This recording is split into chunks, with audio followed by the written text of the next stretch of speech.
بسم الله الرحمن الرحيم رب زدني علما رب زدني علما رب زدني علما. And the importance of beauty.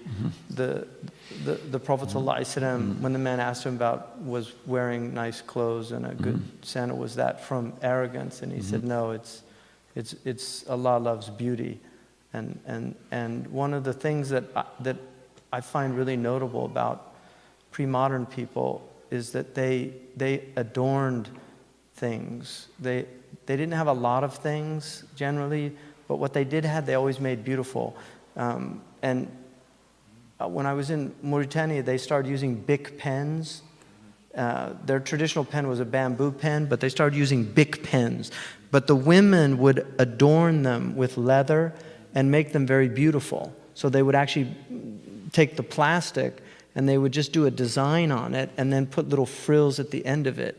And the students would write with these pens. And when I asked one of the women why they did that, she said, it's so ugly. You know, the big pen. You know, and what is that thing in humans that why not just have a functional carpet? Why put the tree of life on the carpet? Why not just have functional walls? Why put wainscoting with designs on the I mean, what is that? And how do we restore that? Because Muslims, they dressed beautifully. Even peasants dressed beautifully. You know, the Afghan embroidery and the sadriya that the Egyptian fallah wears with the striped. People really have become. You don't see the caliphate of God in that human being anymore. And how is that restored? You know, traditional societies. Tell me any traditional society that was not beautiful. You know, look at the First Nations of this land.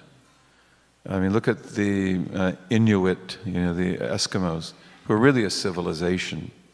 The Umran, that's a good example of Umran that doesn't have cities. But everything they did was beautiful. Look at the Aborigines. You can't believe how beautiful everything they make is. And we were like that too. We were a highly skilled society. We were a society of crafts and everything, guilds. And everything we made was beautiful. And that's because God is beautiful and He loves beauty. Beauty is the splendor of truth. You know, and that means God doesn't love ugliness. And ugliness is the mark of falsehood. Ugliness means you've gone astray. So, you know, getting this back, again, I believe is going to be easy. And again, if we look at Zaytuna, and if we look at many of the brothers and sisters that are dear to us, look at the beauty they create. You know, so God is beautiful. If you love God, you become beautiful. You become internally beautiful. That's the universal routing. And then what you produce is graceful and beautiful, even the way you walk, even the way you talk, even the words you use, because you want to use beautiful words. You want to know what your words mean. So this is very important, to get back this beauty and everything. And that makes us human. You know, that Al-Maturidi, who is one of our great theologians, he talks about how God holds us back from evil by putting us in a natural setting. We still do evil, but the natural setting is telling us this is wrong, this is wrong, this is wrong. What happens, however, when you put people in an ugly setting of broken windows, broken glass, graffiti, rats, so forth, you can't believe there's such a thing as truth anymore.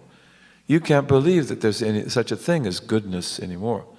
And that's why beautification is something we have to do to ourselves. And in Islamic art, I believe the highest form of art is architecture. And in our tradition, architecture is what generates so many other forms of incredible art. But our art, according to some, it begins with clothing. Some would say it begins with the mihrab, the recitation of the Quran, the writing of the Quran, but clothing is one of the first things. And we believed in beautiful clothing. And who didn't? All traditional people were like that. And it showed their identity, it showed their honor, and it showed what they believe in, who they are. but we wanted clothing that would be beautiful. We wanted clothing that also we could pray in and not be embarrassed. You look at the Eid prayers, in Nigeria, and you can put it in National Geographic.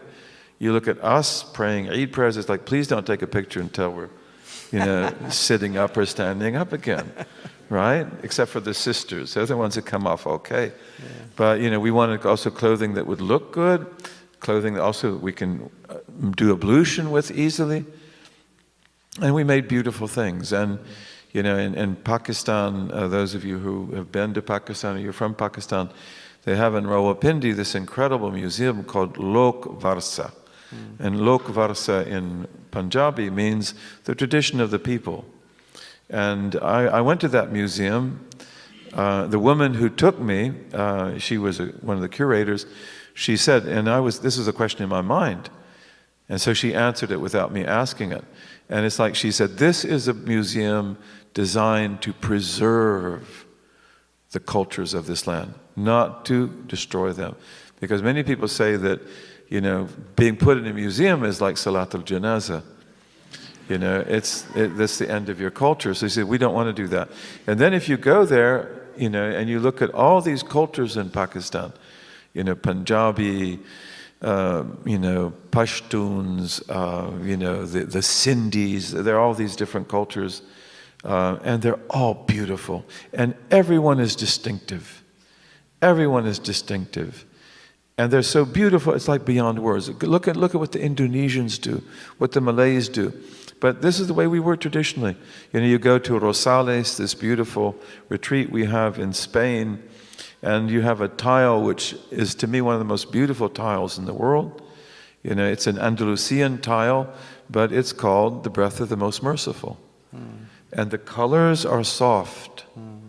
And then you have what is called contracting square, which looks like a cross with points, and you have expanding square, which looks like, I guess, an octagon. Okay, inside, and that's the breath of the most merciful, in and out. And so how did they develop that? And it's so simple, and especially I do i'tikaf there the last 10 days of Ramadan if I can, and I just like to focus on those tiles. Because to me, they're spiritually therapeutic, right? So this is who we were, and this is who we are, and this is who we must be. And, beauty is our ihsan. Means, right? Yeah, ihsan. Beauty, making beauty. And, again, one of our teachers who studied metaphysics, we talked tonight about Maibudi and Qunawi and others. These are the greatest metaphysicians. They are spectacular. But this man spent his life studying great metaphysicians. And that's not something that everybody can do. Not everybody can do rocket science. But this man, he was visiting a particular place in Pakistan, I think Bari Imam or Bulle Shah, I don't know which one it was. And he's overstayed his time. So he came out, it was late at night. And he had to be taken to his hotel. And his hotel was a long ways away. And there's nobody there. And then out of the darkness came this cart driver. And those of you who know Urdu, you know what they call that cart. I always forget. And, the cart driver, he said if you looked at him, his clothes, you could buy all of them for $1 in the market. And he was a poor man. And so he spoke to them. He didn't know Urdu, he knew Persian. He spoke to him in Persian and said, could you take me to the hotel? The man answered in Urdu. He could understand it because the languages are close.